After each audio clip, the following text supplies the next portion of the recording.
welcome back to the channel. Thanks for being here. I got Coach Mike with me. So we have had a fun idea. I saw a couple other people do like not similar videos, but some, I guess, kind of the same thing.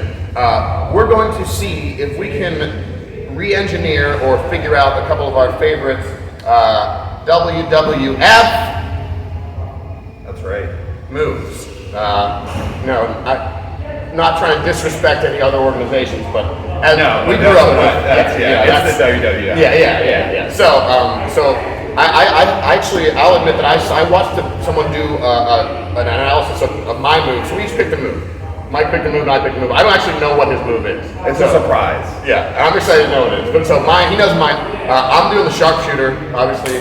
I'm the hitman sharpshooter. So I'll just real fast. So this is my understanding of it. It might not be perfect. So I've only tried this a couple times live. It has not yet fully worked, but I'm fairly sure it can work. Yeah. I've seen it work. Yeah. So theoretically it should work. So it may require a skill guy to make it work. Yes, exactly. Yeah. Sometimes these moves are, if you have got a significant skill gap, Yeah. I mean, occasionally if you think, like, man, I rarely ever see that move hit. There's usually a reason. Yeah. So we'll start with the sharpshooter. So the way I understand it is that if Mike was like sitting up in his butterfly position, so he's maybe pressuring it a little bit. So I'm going to sneakily try to collect both of his arms with my one of my arms. Or with his legs rather. So we'll move like this. So I've got this hand coming underneath one of his legs, and then getting this kind of position right here. So I can also grab with this arm, and I mean he's probably going to be messing with my head, so there might be like something I have to like grab real fast like this, right? So once I have this, I need to block his foot from being able to come free. So I've got this here, and I need to slide my knee up here, so his foot cannot come free anymore. My arm is now underneath his thigh. So we got this, and this started to be a little bit annoying. So now what he might try to do is he might try to push away from me. That's what I want. So if he tries to push, that's perfect, because now I can come up and I can start to force his legs over, because this is a bit painful, it sucks. And I can start stepping over, and we can finish it from there. So we don't need to go through, I don't need to put Mike's lower back in jeopardy. But and again, if you're gonna try and do this, you want to have a skill gap of like you don't want to do this in the same way you want to do like leg locks on white belts for the most part. Just they don't know what they're doing. Right. Yeah. You should also it should probably be one of your friends too. Yeah. Not a stranger. Yeah. Don't go to another gym and start putting sharpshooters on people. I don't think they're gonna appreciate that. So Mike has a surprise move, so I don't know what his move is. Do we have time to stay on the sharpshooter? So, talking about collecting those legs, so the formation that Jared was collecting my legs in, it's actually a technique that we use in freestyle wrestling called a leg lace. Okay, so in freestyle wrestling, if we can create exposure to the back, rewarded with 2 points. All right, so could you go belly down for me real quick? Just here, spin away from me so I can get your feet. All right, so, I'm going to take down in freestyle, Jared's going to belly out, and then I can look to come down here and collect his legs in the same fashion that he had collected mine from the butterfly. And then we would utilize this leg lace to create exposure over and over. Each one of those rolls, I'd receive 2 points. So, coming from that theory, I always look to try to find ways to use things that I've learned through my experience growing up wrestling and see how I could apply them to jiu-jitsu, and a lot of times very unsuccessfully. So I would try to utilize that same leg lacing theory here in jiu-jitsu from the front position as Jared did to maybe be able to occupy those legs for a guard pass was always kind of like my intent behind it. But throughout, I've never made it work, by the way, on a consistent level. It's not like some groundbreaking move that I have hidden. But through the efforts of thinking this might be something and trying to create it, I found ways to get to that leg lace that are fairly effective ways to enter in, all right? So this could definitely add into you hitting some sharpshooters in about, on some people in about an hour and 40 minutes.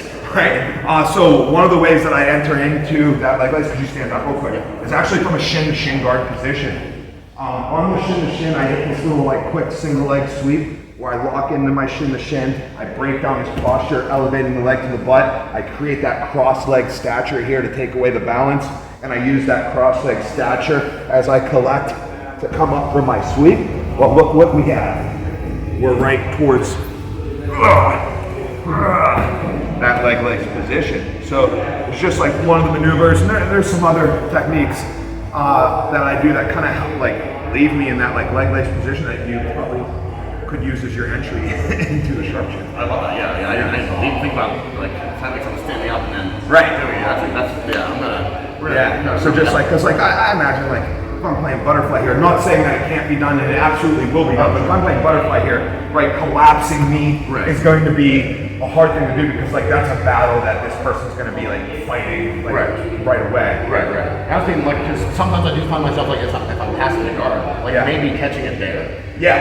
So if I'm trying to smash the legs down and I do have my weight on them, then it's like, okay, maybe they're not paying attention to where my hand is. Oh yeah, absolutely. I can't really. I definitely have other ways to get into that position, and like not intentionally, but just off of like some of the techniques I do, they kind of like lead to that like leg weave motion. Howdy from the editing bay. Just real fast. So as you can see, Mike and I did a bit of a roll afterwards, after we did this little video, and so I attempted to hit this move on him from this position. So we'll see what happens.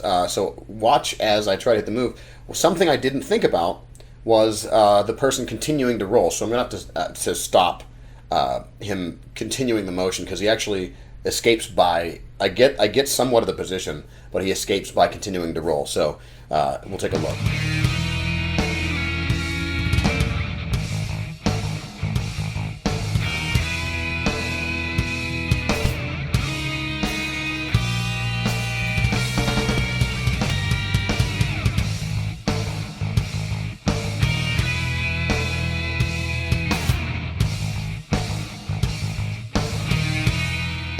So clearly you can see that it is imperative to stop the person from continuing that roll, because totally lose the legs. So, as you were. But yeah, you ready for my move? I'm ready. Are you guys ready? I'm ready. I'm all right, so this one I think is extremely applicable in our sport of Jiu-Jitsu as well as MMA, and I've seen it hit. I've hit it a couple times. This move, you reserve it for your worst enemies or your best friends, but not in the in-between. All right, and it's the Camel Clutch. Okay. All right. So, let's give me back control real quick. Okay. So I've got back control here, right? And Jared's working the fight out. Maybe I lose my top hook, so he's starting to come up to his knees. So I follow that up, I replace that hook, and I belly in. I'm spurring my heels back, and I'm really arching, creating a lot of pressure on the lower back. What we find from here, what I find from here, is that when I'm creating this pressure from this rear mount, I find it hard to dig under the chin to like do our proper set on the rear naked choke.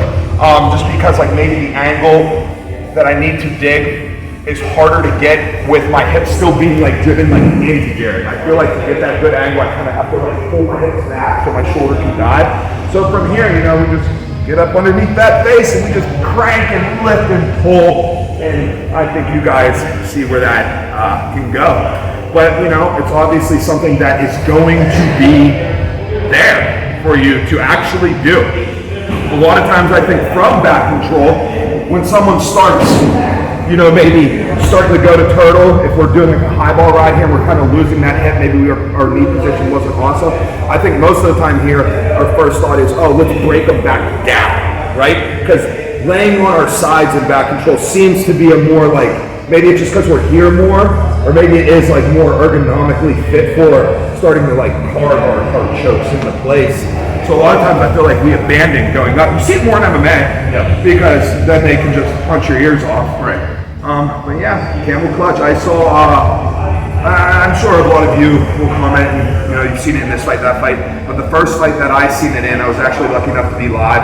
I believe it was the first pro fights ever held in Pittsburgh, and they were at Mellon Arena, the Igloo, the Civic Arena. Yeah. And there was a promotion there called UCFC, which later, obviously, as you're going to guess, got sued for being too close, and they used the same font and everything.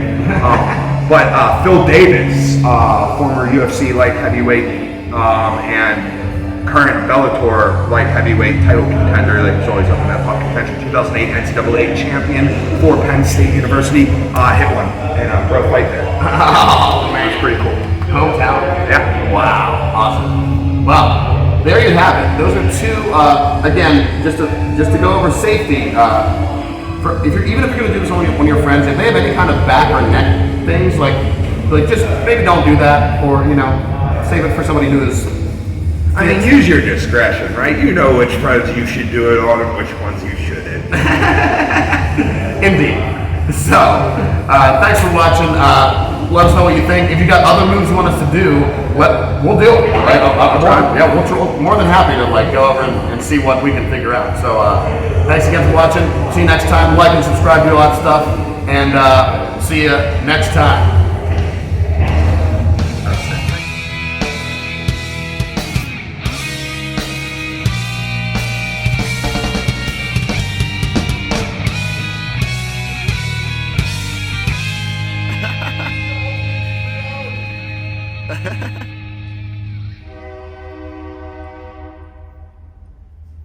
It's real.